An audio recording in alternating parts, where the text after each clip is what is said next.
Alright, welcome back. Hope you're having a good day. Had another hurricane come through. Survived another one. This one we did not take a direct hit. 2 years ago we took a direct hit.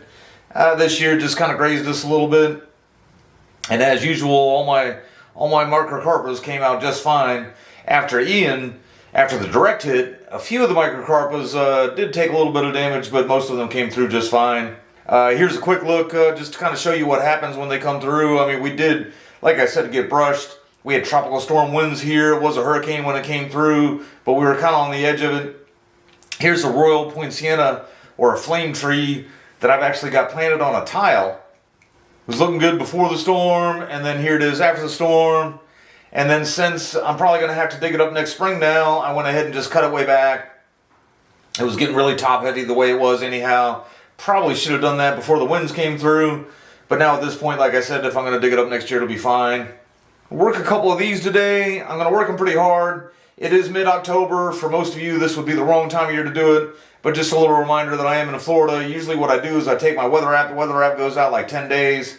And I look at the lows. And we've got one low, I think, like just below 60. The rest of them are all above 60 degrees. So not too worried about it. So this will be the second one I work today. Just go ahead and show you the back side of it before I switch out for the one I'm going to work first. And this will be the one I work on first. To look at both sides.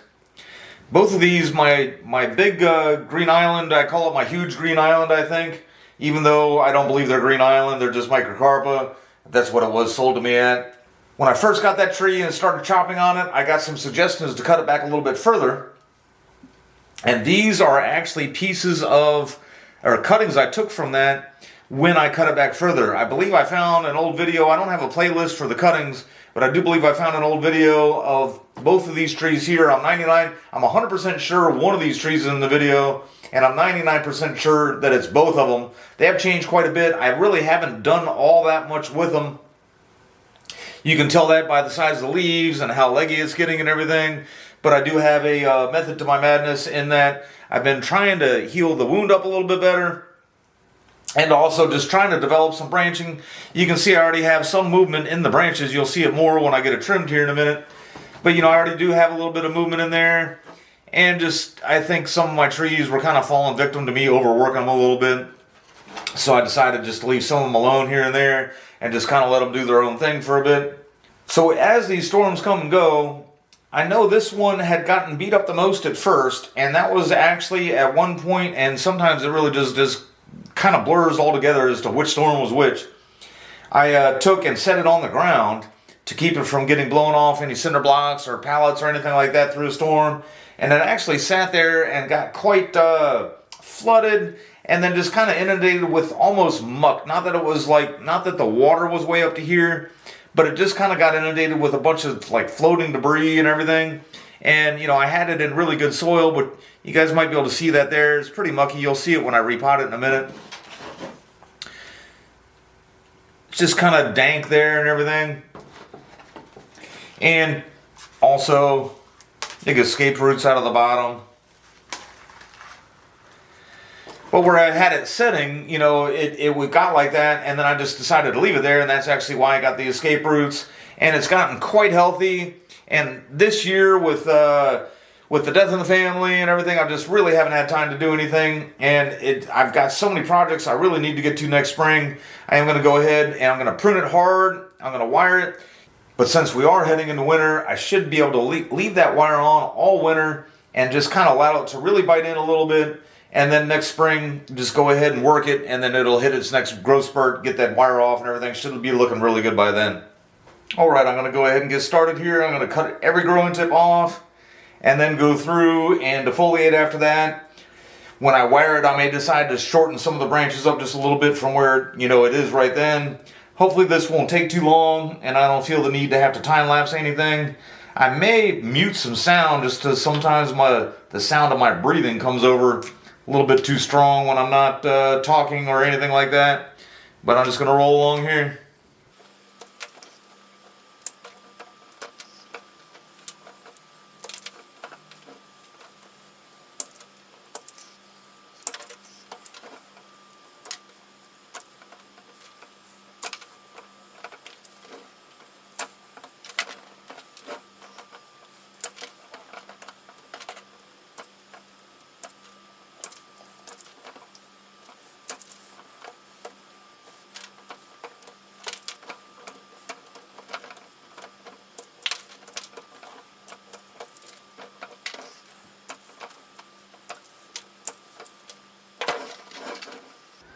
Alright, get a little bit of better look at it, what it looks like right now before I get wire on there. Now see the murkiness of that soil a little bit better.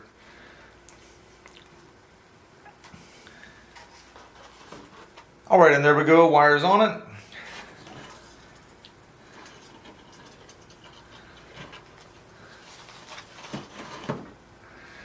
Didn't really do any pruning at all while I was wiring it, so didn't lose any other branches than I did before.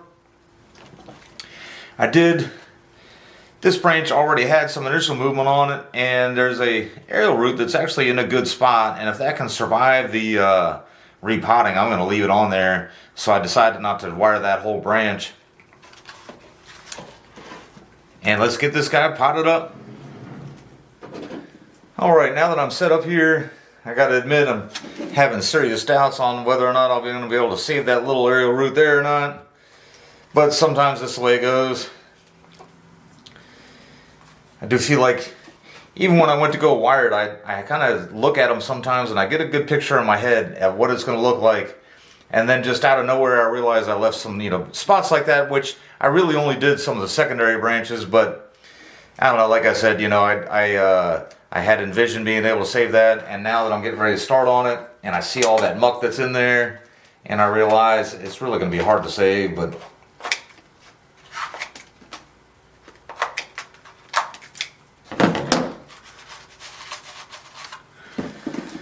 and first I gotta,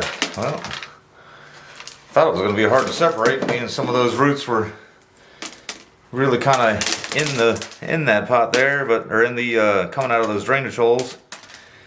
That's separated pretty good.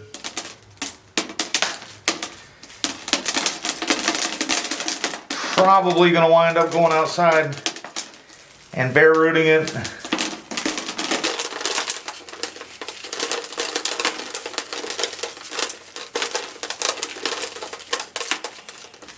Kind of depends what it looks like when I get the first layer of the muck off of it there.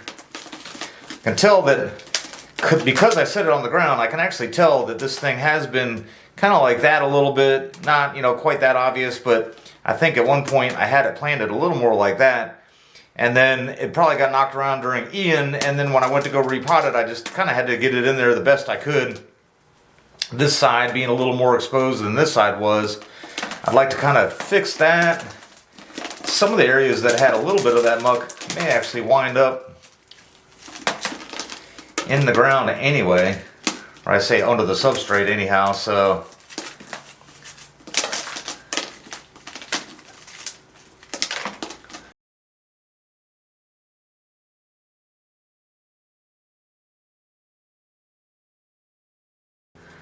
this is what's so nice about having these smaller cuttings in that good soil like that. It makes it so much better to see where everything is when you go to repot it. It doesn't stick to, that's just some of the old muck from where I took the cutting originally, but it doesn't stick to any potting soil or anything.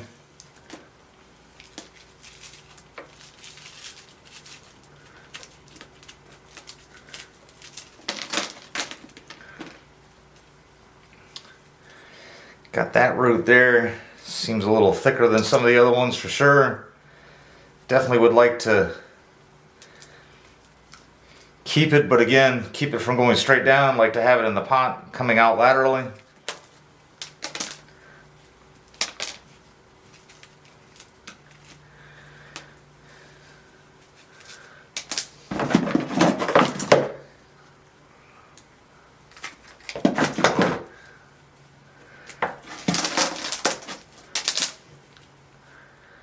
I guess thinking about some of that muck, I guess it's kind of the way it is. I was hoping that these would be a little whiter and healthier looking, but still in good shape. Let's see what I've got here. So I wound up taking a little break, going outside, getting it hosed off a bit. And had a lot of that muck there was actually where a root was kind of coming out and folding over a little bit. Although it didn't seem to have too many feeder roots coming off this way. It's just a little, like I said, mucky. You can see these were actually saw cut cuttings. You can actually see where I cut it with the saw there. and then just kind of the difference between where that was. Theoretically, I would probably want the substrate to come right up to there, so I think that was just where it kind of got uprooted a little bit with the storms and everything.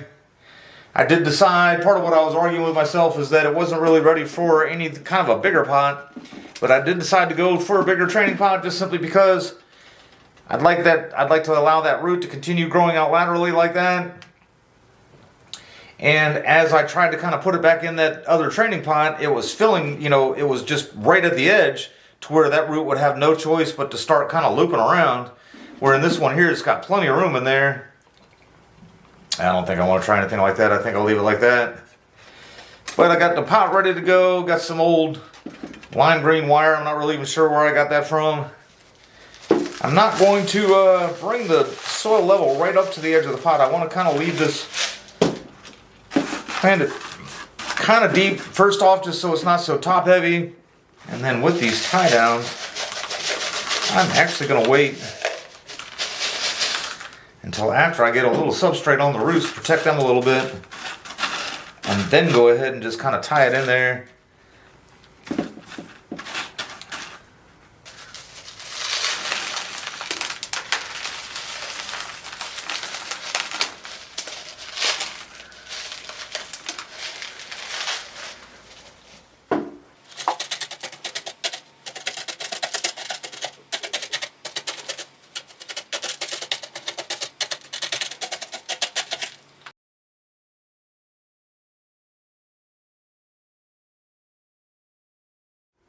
Alright, as I prune this one, I'm going to do just about the same thing.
Alright, and before I repot this one, or even before I get the wire on, I did just want to address something else.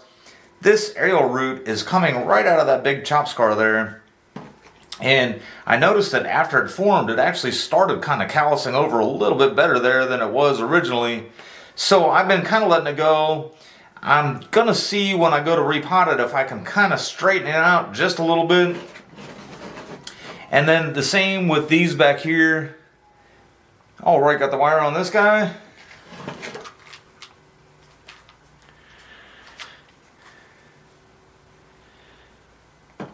All right, after doing that other one, now I'm kind of curious what this one's going to look like. You know, it's funny. Like with these trees here, I did not tie them in, and then when you look at this one here like this, and the funny thing is that hurricane was, what, a week ago? And I actually found it. I know it's going to come out easier. I actually found it basically on the ground like this. And I just picked it up and put it in there. I mean, this was flipped over on the side. This was over on the edge. And then this was upside down. And it's just pretty wild sometimes how quick these tropical trees will just kind of, the way it just kept growing, reestablish itself in that pot, if you will. Thinking this one, get rid of that out of the way. This one may have actually been in this pot a little bit longer because I think this is the old soil. Yeah, I see some turfus in there. It was the old soil I used to use, so this one may have been in this pot for about 3 years. Although then I'd really have to rethink how long it's been since I even started buying those training pots, but this definitely has some turfus in the soil, so definitely a little bit longer than the other one.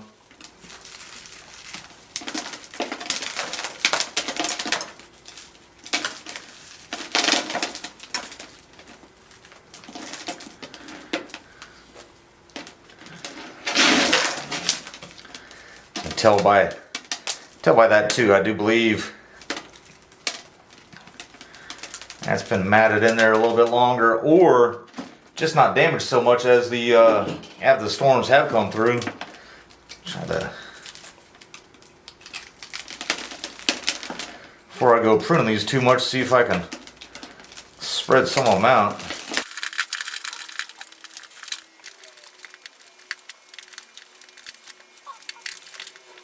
All right, well, after much internal deliberation, I came up with this pot here. It doesn't, all I really know about it is I paid $5 for it, and there's no stamp on the bottom or anything like that.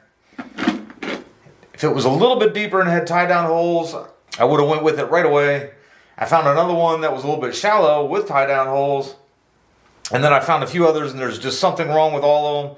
And at this point here, I just kind of really want to just finish up, and I don't think I'm going to find anything more appropriate than this, so I'm going to go with this. I really want a super thin layer of soil on the bottom, as there's really not much room for it. I'm just going to kind of do that.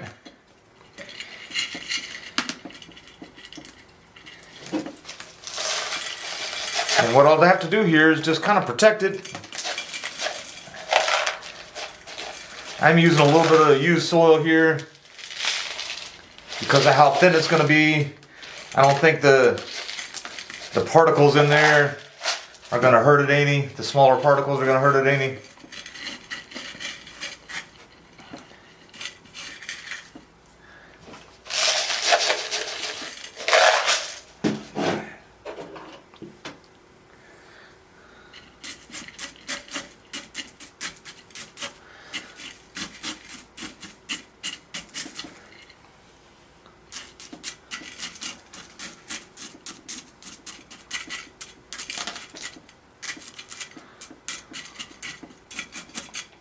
Alright, and there we are. Since this one did not have the tie down holes and everything, I'll probably have to leave this one in the recovery area a little bit longer. You know, one time I saw, I think it was either in a video or a blog, and somebody said something about these Florida bonsai guys will just take a stone and put it in there and hold it in place. And while sometimes I don't feel like I'm quite Florida man just yet, I guess I am a Florida bonsai man, because that's exactly what I'll do with it. I'll find a rock just big enough to just kind of rest right there, and another one that I can rest right there. And then it really won't take too long to establish itself in there. If it was springtime, it'd be like a couple weeks. Now I'm guessing probably around a month. Let's look at the other side.